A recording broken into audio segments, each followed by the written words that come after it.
लगभग 66 मिलियन साल पहले 10 से 15 किलोमीटर बड़ा एक एस्टेरॉइड पृथ्वी से टकराता है, जो डायनासोर की पूरी दुनिया को पलट कर रख देता है।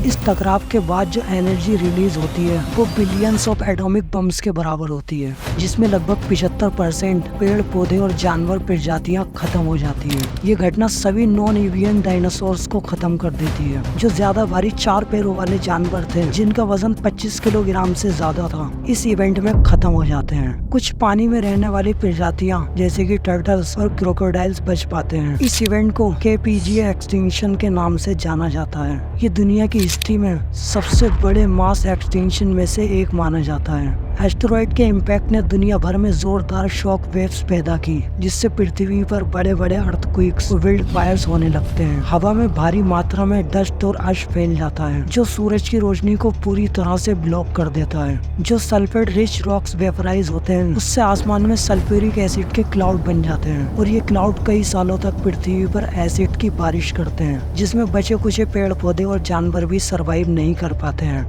कुछ लोगों का मानना है कि एस्टेरॉइड के अलावा कुछ और फैक्टर जो एक्सटिंक्शन की वजह हो सकते हैं। वोल्केनिक इरप्शन, क्लाइमेट चेंज और सी लेवल का बदलना भी हो सकता है। लेकिन जनवरी 2020 में साइंटिस्ट ने क्लाइमेट मॉडलिंग के जरिए ये सजेस्ट किया है कि एस्टेरॉइड इम्पैक्ट ही एक्सटिंक्शन की मेन वजह थी, न कि कोई वोल्केनिज्म। प्रोफेसर पॉल बेरेट कहते हैं कि एक एस्टेरॉइड इम्पैक्ट को ही सही सबूत के साथ समर्थन मिलता है, क्योंकि हमने क्रेटर को आइडेंटिफाई कर लिया है। ये क्रेटर मैक्सिको के कोस्ट पर जमीन के नीचे है, और ये एग्जैक्ट सेम एज का है जो नॉन बर्ड डायनासोर के एक्सटेंशन का है, जो दुनिया भर के रॉक रिकॉर्ड में ट्रैक किया जा सकता है। जहाँ पर ये एस्टेरॉइड टकराया था, जो चिक्युलप क्रेटर के नाम से जानी जाती है। एस्टेरॉइड का साइज 10 से 15 किलोमीटर के बीच था, लेकिन कोलिजन की वेलोसिटी की वजह से एक बहुत बड़ा क्रिएटर बना। एस्टेरॉइड कोलिजन की वेलोसिटी को समझने के लिए सोचो, एक एस्टेरॉइड जो स्पेस में ट्रेवल कर रहा था, उसकी स्पीड काफी ज्यादा थी। टिपिकली एस्टेरॉइड की कोलिजन की वेलोसिटी 12 से 20 किलोमीटर पर सेकंड होती है। ये स्पीड इतनी ज्यादा होती है कि टकराव के वक्त बहुत ज्यादा एनर्जी रिलीज होती है। अगर एस्टेरॉइड का साइज 10 से 15 किलोमीटर होता है, तो उसकी वजह से एक बड़ा क्रिएटर बनता है, जिसका साइज 100 किलोमीटर से भी ज्यादा हो सकता है, और वो मास एक्सटिंक्शन जैसे इवेंट की भी वजह बन सकता है। मेक्सिको के युकातान पेनिनसुला पर जो क्रिएटर मिला है, उसका डायमीटर 150 किलोमीटर था। ये अर्थ का दूसरा सबसे बड़ा क्रिएटर है।